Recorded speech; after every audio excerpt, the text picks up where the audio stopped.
Hi everyone, thanks for joining me on another episode of the Post-Separation Abuse podcast. My name is Danielle Black and I'm your host. I'm a strategic separation and divorce specialist coach. I'm the coach that Aussie women turn to when they are navigating separation, divorce and co-parenting from a controlling partner, from a partner who has been abusive in other ways in addition to being controlling. And this might include separation, divorce and co-parenting with an ex-partner who has personality traits consistent with one or more personality disorders. And this might include narcissistic personality disorder. In today's episode, we're going to chat about parallel parenting. Parallel parenting is a style of parenting that all of my clients are needing to employ in some way, shape or form because of the controlling nature of their ex-partner, because of the conflictual personality traits of their ex-partner. Before I expand on what parallel parenting is, I'll touch briefly on what the opposite of parallel parenting is, and that is collaborative and cooperative co-parenting. I know there are people who don't like using the term co-parenting, even when they're referring to things like parallel parenting.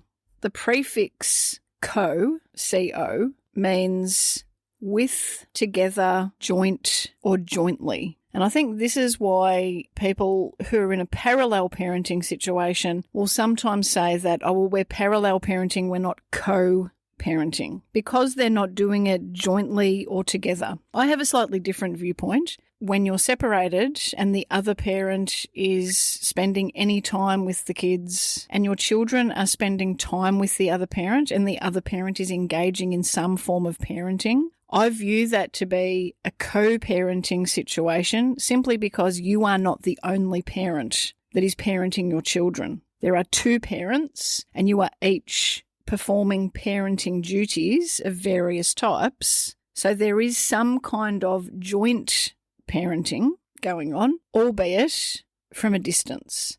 We can have a situation where both people are parenting, co-parenting, and for that co-parenting to be parallel.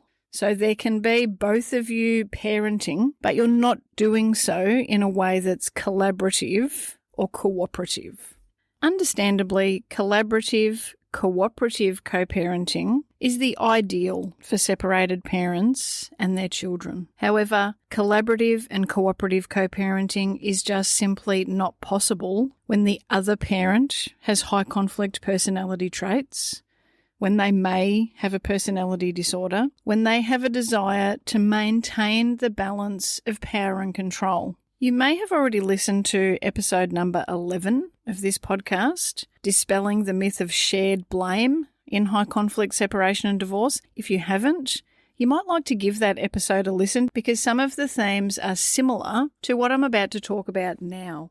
And that is that you can want a collaborative and cooperative co-parenting relationship, a relationship that's amicable, a relationship in which your children's best interests are kept firmly the focus of decision-making and that your children are at the centre of the decision-making rather than being stuck in the middle of the conflict. But unfortunately, establishing a cooperative and collaborative co-parenting relationship is something that both parents need to have as a goal. It's something that both you and your ex-partner need to be committed to, not just with fancy words, but also following up with the behaviours. So your ex-partner might say on a surface level that they want to have a collaborative or cooperative co-parenting relationship with you. However, if they're a controlling person and if they don't acknowledge that about themselves, if they've been abusive in other ways in addition to coercive control, and if they have a number of traits consistent with one or more personality disorders, the likelihood is that their words and their actions are not going to match.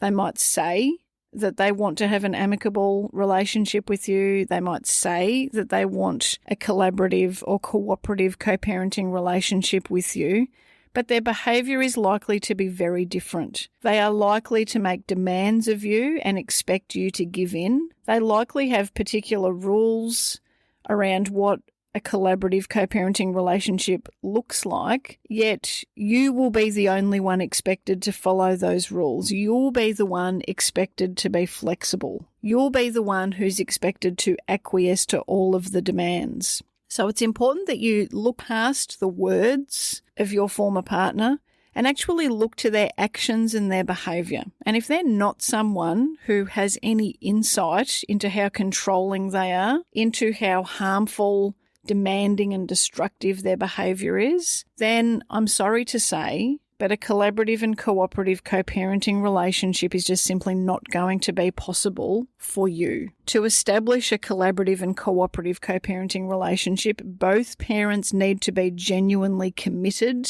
to that. And that means being able to put adult needs to one side. And unfortunately, that's something that controlling people are not good at. That's something that emotionally immature people are not good at. And it's absolutely something that personality disordered people are not good at. I know it's really hard when you first realise that amicable separation and co-parenting, collaborative co-parenting, cooperative co-parenting is not going to be possible for you. I remember that all too well in my own situation. I remember how much I really pushed against that reality, to be honest. I really felt that if I just did the right thing, said the right thing, just found the right magic combination of words or the right way to manage my ex, that I could somehow magically smooth everything over and that things would be okay. And it's all a fantasy. It's all a fantasy. You have no control over the thoughts, emotions, and behaviours of your ex-partner. If anyone tries to sell you that, please run a mile. There are things that you can do on this journey strategically, but as for actually being able to significantly influence, control, manipulate the behaviour of another person, absolutely not. Unfortunately, when we've been in a relationship with a controlling person, we are encouraged to believe that the situation that we're in is somehow our fault. There's often a lot of gaslighting. And when we behave in a way that the controlling person finds acceptable, they can be nice. This reinforces this idea that we somehow have control of the outcome. But ultimately what it really means is that the way to ensure we have peace for ourselves and our kids is just to repeatedly give in to the demands of the other parent. That's the only thing that you really have up your sleeve in terms of your own behaviour significantly impacting the behaviour of the other parent. And I'm here to tell you now that if that's been your strategy, it's not a good one. Giving in to the demands of your ex just to buy yourself a short amount of peace for however long that lasts, it is not going to secure long-term peace and happiness for you or for your kids. And unfortunately, it can actually ultimately lead to you compromising the outcome for you and for your kids. It can really often result in our kids being put in pretty intolerable situations and circumstances. A few episodes ago, the topic that I covered was radical acceptance and how important that is on this journey. If you haven't already listened to that episode, I highly recommend it, because accepting that you are not likely to ever have a cooperative or a collaborative co-parenting relationship with your ex-partner is something that you will need to radically accept if they are a controlling person, if they have other personality traits that are conflictual, and if you suspect that they have traits consistent with one or more personality disorders. And radical acceptance is not about liking the situation or being okay with it. It's simply about acknowledging reality, acknowledging what is. If your ex-partner is really talking themselves up as a co-parent and maybe says all the right things but really behaves in a very opposite way, this is something for you to radically accept, as hard as what it is. So if your co-parenting situation is not cooperative or collaborative, what is it? For most of my clients, the situation that they have in terms of co-parenting is what we would call a parallel approach. Now, this means that the communication is kept to a minimum. Now, this can be challenging and upsetting to wrap your head around when you are a normal, reasonable human being. If you're listening to this, I'm sure that you are someone who wants to be able to maintain an amicable relationship with your former partner. You want to be able to discuss your children with them in a calm manner, to be able to share information about your kids. For example, things like routines for each home, having conversations to ensure that those routines are similar, to ensure stability and predictability, all of those things. Unfortunately, none of this is possible with a controlling or high conflict ex-partner. In fact, attempting to communicate collaboratively with someone who is controlling or high conflict is really only likely to increase the conflict. Adopting a parallel approach is actually in the best interests of your kids when your ex is controlling or high conflict, because it will ultimately serve to reduce the conflict over time. It's going to minimize the conflict. And the main reason for that is because the communication between you and your ex will be reduced and minimized. Now, again, this is hard. It means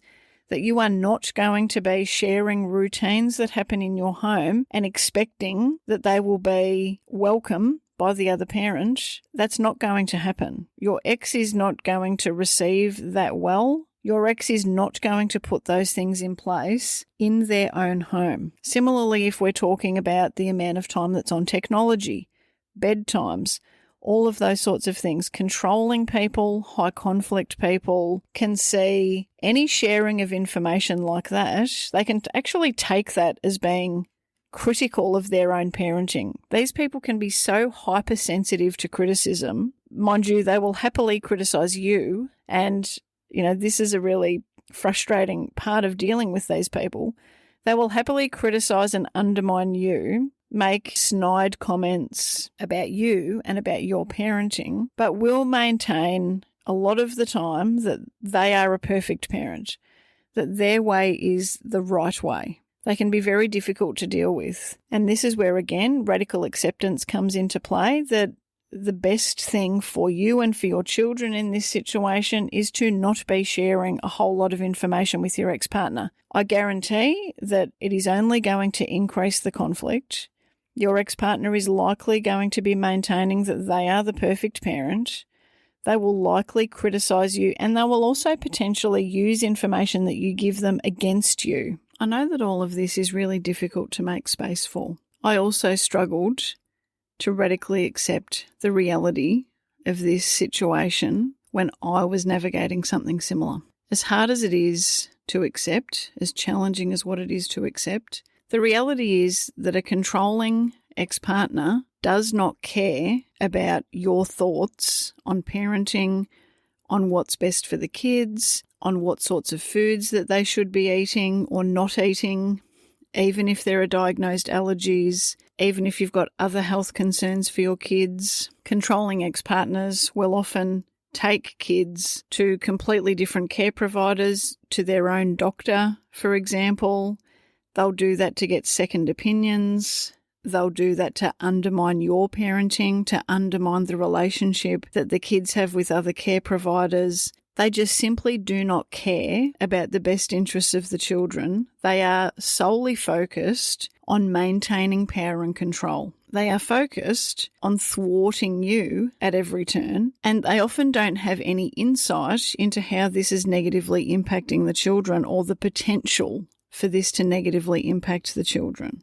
And this is the really frustrating thing to try and accept, because on one hand, these can often be people who will position themselves as being the superior parent in many ways and will criticize you, and yet they can be behaving in ways, parenting in ways that are not in the best interests of the children, to the point that you could refer to their parenting not just as parallel parenting, so just completely separate to you, but it could also be referred to as counter parenting. And I know this is a term that Tina Swithin uses a lot, and I've worked with Tina in the past. You may or may not have heard of Tina. She's known most commonly for her One Mum's Battle website and the work that she does in supporting women who are navigating narcissistic abuse. But the term counter-parenting is something that Tina has often spoken about in her work, and it refers not just to a parent who is sort of marching to the beat of their own drum,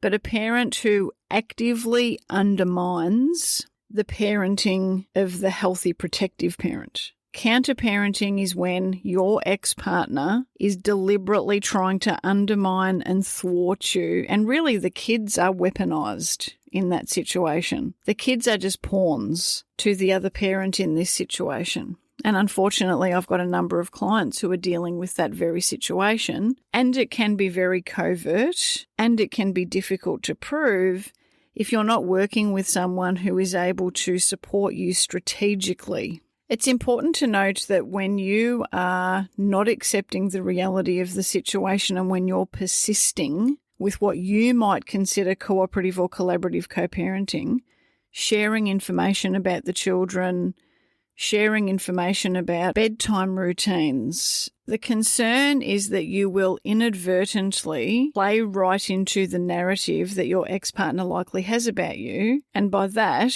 what I mean is that controlling and abusive ex-partners often have a narrative about you that says that you are controlling, that you are manipulative. And so when you're sending messages, trying to pass them information, you're trying to give them tips and some guidance on, look, this is what works for the kids. This is, have you considered XYZ?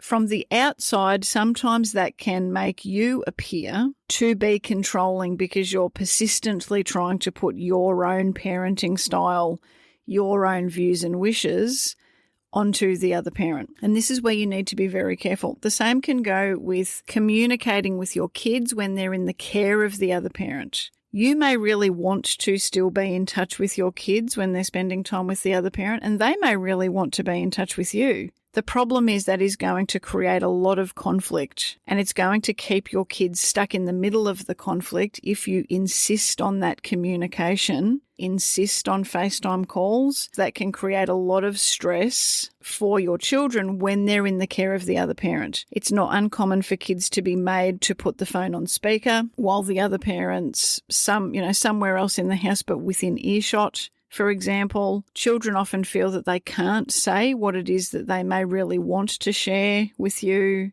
The whole thing is just very stressful. This is something else that needs to be a consideration when collaborative and cooperative parenting is not an option. And again, you wanting collaborative and cooperative parenting is not enough. You wanting it and you just continually pushing for it and trying to do what you think is cooperative is never going to create the environment that you want. If you've got a controlling or abusive or high conflict ex-partner, collaborative and cooperative co-parenting is never going to happen in your situation. That's very sad, and it's something that you need to radically accept, because the sooner you accept it, the better you are going to be able to move forward with the reality of your situation, and the better you will be able to support your children in what they're dealing with as well. And to expand on this, it's partly for this reason that equal shared care arrangements, so 50-50 care, are really not in the best interests at all for kids when one parent is controlling or high conflict. The more time that the kids are in the care of that controlling parent, the more communication that is going to be necessary between parents over time, and that's ultimately only going to lead to more conflict and persistent issues of power and control. Similarly, equal shared parental responsibility, so this is different than care arrangements. Here we're talking about the decision-making aspect of parenting. Equal shared parental responsibility is also not in the best interests of children where one parent is highly controlling or has other high conflict personality traits. For this reason, the vast majority of my clients ultimately seek sole parental responsibility as a means to ensure that they can meet the needs of their children and make appropriate decisions for their children without having to continually engage in conflictual communication with the other parent. If this is something that resonates with you and that you would like some support with, please don't hesitate to reach out. This is the sort of thing that I'm helping clients navigate on a daily basis. I'm a specialist coach in this area. I really only work on situations where one person is controlling and has high conflict personality traits, potentially an undiagnosed personality disorder or other mental health concern that is impacting their behaviour and their relationships in a negative way. So if that sounds like your ex-partner and you're struggling to navigate co-parenting with them, please do reach out. Thanks so much for your time. I'll talk to you soon. There's a moment where the noise stops landing, where the chaos loses its hold. That's it for today's episode of the Post-Separation Abuse Podcast. If you found this helpful, you'll love the Post-Separation Parenting Blueprint, the foundation of everything that my team and I teach, now available to all protective parents. Whether you work with us one-on-one or navigate your journey independently, the blueprint is where everyone starts. Whether you're thinking about separating, in the early stages of separation, wanting to avoid your kids being trapped with unsafe or inappropriate care arrangements, or perhaps needing to challenge and change current arrangements, and even if you're currently in the court system for parenting matters. I created the blueprint as a gift to all of my fellow protective parent warriors because the journey of being a change maker and a cycle breaker can't be done alone. And the blueprint is the one post-separation parenting resource that gets it right.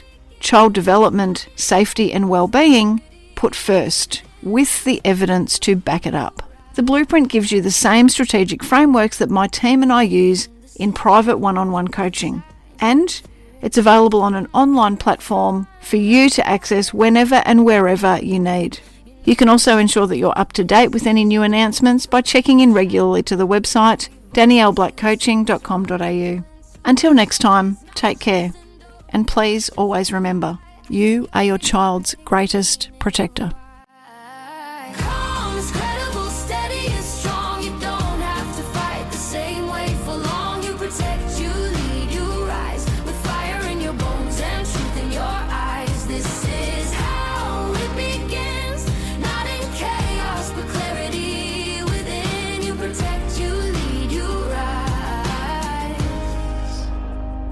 This isn't revenge, this is design. A future rewritten line by line. You don't burn it down, you build it right with wisdom, strategy, and quiet mind.